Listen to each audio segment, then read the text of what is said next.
See how bad it really looks. What do I need this for? Oh, this is your SCSU ID. It's really important. Let me show you why.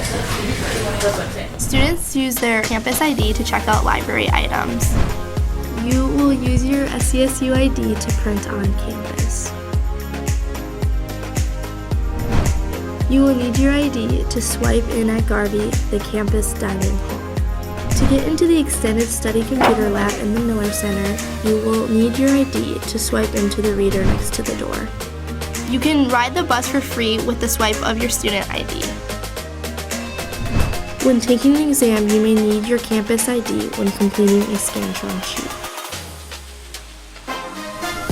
Now you see why it's so important, and if you ever lose your ID, be sure to report it to the campus card office right away. Wow, can't wait to use it.